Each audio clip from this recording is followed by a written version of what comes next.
Welcome back mga kaboxing! So isang magandang balita nga po para sa ating mga Pinoy boxing fans. Dahil matapos nga pong mawala ang pangalan ni undefeated at top Pinoy prospect na tinaguriang sniper ng Cebu City na si Arvin Jan Pasiones sa top 15 ranking ng WBA para sa light flyweight division nitong nakalipas na buwan lamang. Ito'y sa kabila na ang ating kababayan ang naging rank number 1 at top contender para sa light flyweight division.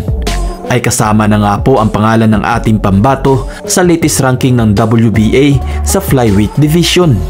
Kasalukuyan pong nasa pang-7 pwesto ang ating kababayan para sa WBA belt na kasalukuyang hawak ngayon ni Ricardo Sandoval.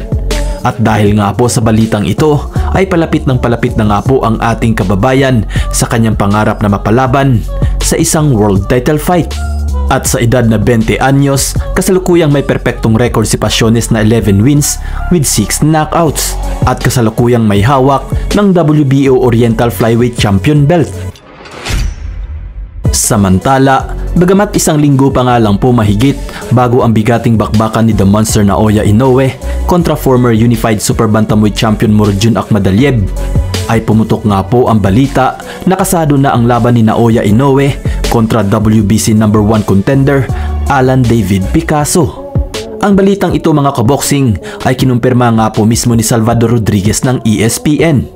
Ipinagbigay alam nga po ni Fernando Beltran ng Zanver Boxing kay Rodriguez na kasado na ang bakbakang Inoue kontra Picasso ngayong paparating na Disyembre 27. Ang dating nga po nito mga kaboxing ay isang malaking insulto sa kampo ni Akhmadaliev at tila ba minamaliit ng kampo ni Inoue si Akhmadaliev. Dahil di pa nga tapos ang laban, ay pumirma na agad sa kanyang sunod na laban. May perpektong record nga po itong si Picasso mga kaboxing na 32 wins with 70 knockouts, walang talo, isang tabla at may edad na 25 anyos lamang. Huling tinalo nito ay ang kababayan ni Inoue na si Kyonosuke Kameda via 10th round majority decision. At kung matuloy nga po ang bakbakang Inoue kontra Picasso mga kaboxing, ay magsisilbi itong pang-apat na laban ni Inoue ngayong taon.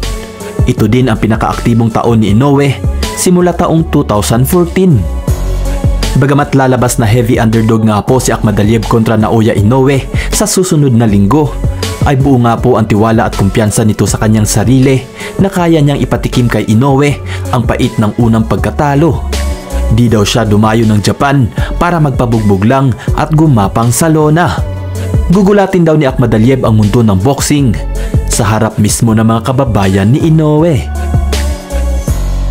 Kaboxing, ito ang laban tunay, dugot pawis, bawat kwento'y buhay. Mga kampon na gamao, dito'y sabay-sabay. Like, share at subscribe, let's fly. Kaboxing, tunay na alagat ng leng sa bawat upurkut, ramdamang sting. Kasama ang bayan, sama-sama nating isigaw. Ito ang channel ng Kaboxing, yow!